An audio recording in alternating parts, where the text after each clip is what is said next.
करमिति by को देखो, राजस्थानी के थे करमिति बाई, जगन्नाथ और बलभद्र को अपना बेटा रूप से मानती थी, ये मेरे बेटे हैं, और खिचड़ी बना के खिलाती थी।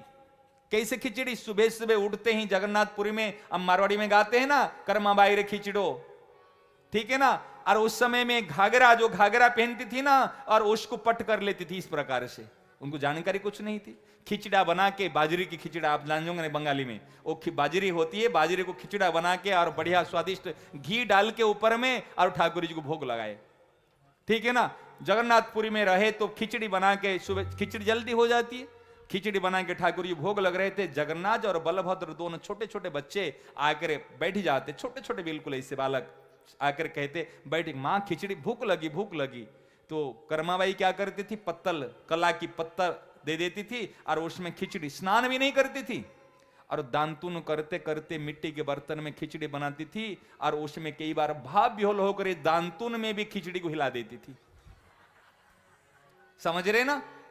अच्छा, दांतुन में खिचड़ी को हिला देती थी और ठाकुर जी ऊपर उसे देती। ठाकुर जी बड़े प्रेम से, एक बार तो खिचड़ी गरम गरम है, और जैसे डाल दी तो बलभद्र तो थोड़ा सा शांत है, और जगन्नाथ जो है नटखट कन्हैया चंचल है, वो हाथ को लेकर बीच खिचड़ी में डाल दी। आ ताती ताती माँ ताती ताती, हाथ गरम हो गया। कहे छोरा तुम साइड से खा, किनारे से गरम ठंडा करके खा, बीच में क्यों हाथ गाल देता है? फिर एक बार एक ब्राह्मण ने आया, ब्राह्मण आकर कहा, अरे परमात्मा है, भगवान है, तो स्नान नहीं किया, चांद नहीं किया, कुछ नहीं किया, शुद्धि नहीं हुई, तो खिचड़ी बना के तेरे को पाप लगेगा, तेरे को दोष लगेगा, अपराध लगेगा। वो तो डर गई, भोली भाली थी, कुछ जानती नहीं, केवल जानती ही कन्हैया ये अपने जगन्नाथ मेरा है, बला एक बोलती थी वो, कन्हुआ और बलुआ। कई बार जगन्नाथ को जगह जगह बोलते हैं ना, कालिया बोलते, उड़ीसा में जो मंदिर है, कहते ये कालिया और बलिया ये तो मेरे अपने हैं, मेरा बेटा है।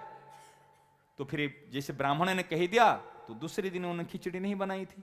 जब खिचड़ी नहीं बनाई थी, सुबह सुबह आकर पहुंच गए कालिया और बलुआ के, माँ भूख लगी भूख लगी। बेटा रुक जा, अभी मैं स्नान करूंगी, फिर बाद में चूल्हा बर्तन साफ करूंगी, फिर बाद में खिचड़ी बनाऊंगी।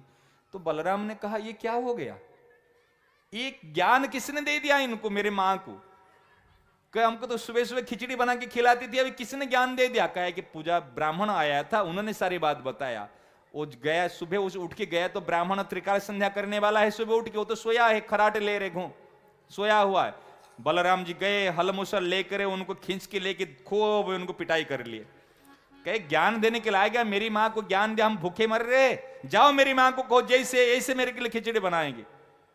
जहां पर परमात्मा कह रहे, वहां पर जहां भाव की भूखे है, क्रिया की भूखे नहीं, तुरंत आए, कहे माँ ये जो शास्त्र की बातें है ना, ये जो शुद्धि अशुद्धि विचार, ये हमारे लिए है, तेरे जैसे भक्त के लिए सब काम की नहीं है, तू तो उनके लिए करे, वो खुश हो जाएंगे।